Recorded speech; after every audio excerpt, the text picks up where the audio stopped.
So hello friends, today we will solve the questions of the worksheet number 2. So we will start it.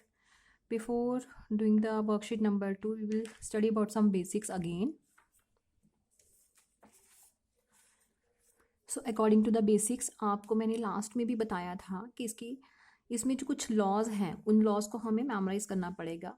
Check करते हैं एक बार फिर से. X a power and x power B.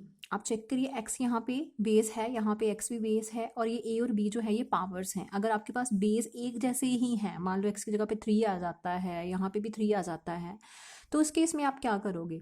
Power अलग अलग है, बेस एक जैसे हैं और वो मल्टीप्लाई हो रहे हैं. जैसे कि मैंने प्रीवियसली बताया था आपको कि अगर मल्टीप्लाई हो रहे हैं तो बेस को एक बार हमने मेंशन करके पावर्स क्या कर देनी है, ऐड कर देनी है. तो इस तरह से आप पावर्स ऐड कर दोगे तो ये रिजल्ट आ जाएगा. सेकेंड लॉ के अकॉर्डिंग आपके पास अगर बेस एक जैसे हैं और पावर अलग अलग हैं, और तो उस केस में क्या करोगे आप, और वो डिवाइड भी हो रहे हैं, तो डिवीजन में हमने पावर्स को माइनस कर देना है, बेस आपने एक बार मेंशन कर देना है. थर्ड लॉ के अकॉर्डिंग क्या है कि आपके पास पावर जो है वो मल्टीप्लाई हो रही हैं, बेस एक ही आपके पास गिवन है, तो आप पावर्स को इस तरह से भी एक्सप्रेस कर सकते हो, जैसे ए इनसाइड द ब्रैकेट है, बी आउटसाइड द ब्रैकेट है, they can multiply each other, and आप बी को इनसाइड लिख सकते हो, ए को बाहर भी लिख सकते हो, तो कोई फ़र्क नहीं है इसमें. और थर्ड लॉ के अकॉर्डिंग क्या है कि आप देखिए बेस अलग अलग है. यहाँ पे अगर यहाँ पे एक्स है तो यहाँ पे क्या है, वाई है. इट मीन्स कि बेस अलग अलग हो गए, पर आपके पास जो पावर है वो एक जैसी ही है. यहाँ पे भी ये है और यहाँ पे भी ये है. उस केस में आप पावर को कॉमनली लिख दोगे, पावर आपके पास ए आ जाएगी, और जो बेस है वो दोनों ही लिखने पड़ेंगे क्योंकि वो तो सेपरेट है.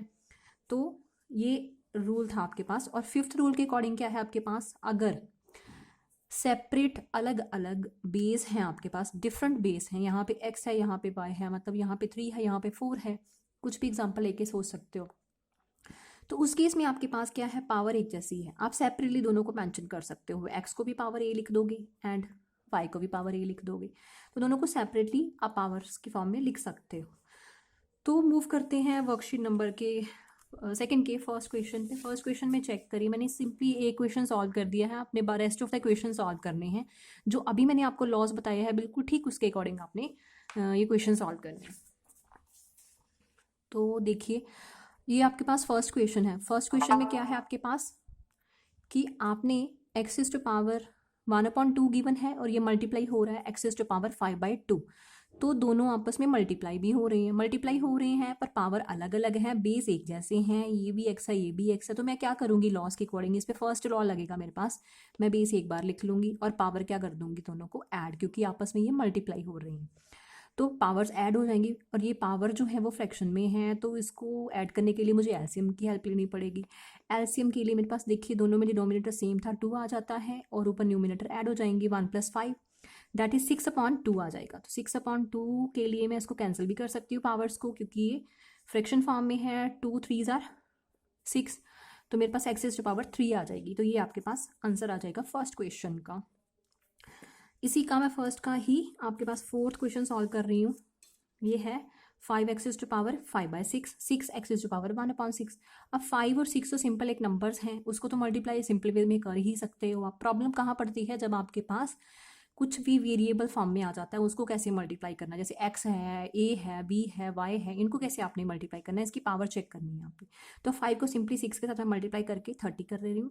और ये चेक करिए, x to power 5/6 and x to power 1/6, इन दोनों में बेस तो एक जैसे ही हैं, पर पावर अलग अलग है और वो मल्टीप्लाई भी हो रही हैं. तो क्या फर्स्ट लॉ लगेगा इसमें, तो बेस मैं एक बार लिख लेती हूँ और पावर को मैं ऐड कर लेती हूँ. ऐड करने के लिए मुझे एलसीएम करना पड़ेगा, और एलसीएम के लिए ये देखिए 6/6 आ जाता है मेरे पास. 6/6, 6 के साथ कैंसिल हो जाएगा, और कितना आ जाएगा मेरे पास, एक्स टू पावर 1 आ जाएगा. 30 × एक्स टू पावर 1, 30x आ जाएगा. यहाँ पे पावर 1 लिखना नहीं लिखना कोई प्रॉब्लम नहीं है, क्योंकि किसी की पावर कुछ भी नहीं का मतलब, अगर कोई पावर मेंशन नहीं है उसका मीनिंग 1 पावर ही होता है.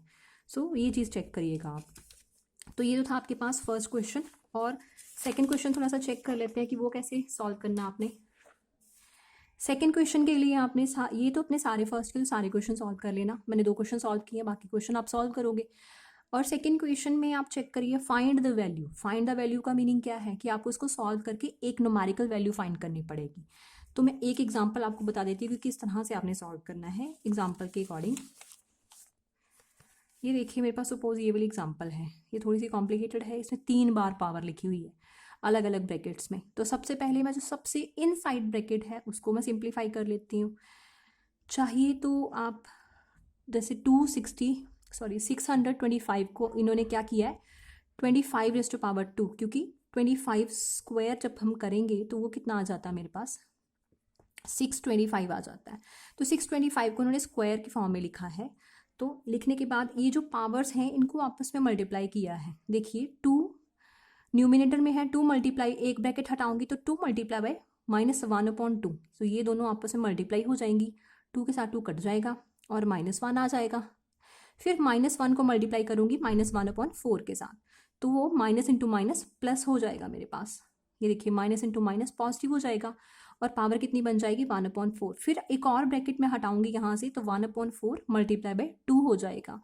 तो 2 मेरे पास न्यूमिनेटर में है, तो ये 4 और 2 आपस में कट जाएंगे। सो इस तरह से मैं सॉल्व कर सकती हूँ, राइट। तो यहाँ पे मेरे पास सिर्फ बचेगा 1/2। तो 1/2 को मैं फिर 25 को फिर से स्मॉलेस्ट में कर सकती हूँ। 5 स्क्वायर क्या होता है 25 होता है, तो 2 के साथ 2 कट जाएगा तो 5⁻1 आ जाएगा। इसको कहते हैं सिंप्लीफाई करना, मतलब स्मॉलेस्ट से स्मॉलेस्ट डिजिट में कन्वर्ट करना। So in this way you can solve question number 2 ऑल्सो। सो ट्राई करिएगा, मैं फिर भी 1-2 क्वेश्चन और करवा दूंगी आपको सेकंड क्वेश्चन में, बट आपने ट्राई करना है यहाँ तक, ठीक है। So thank you.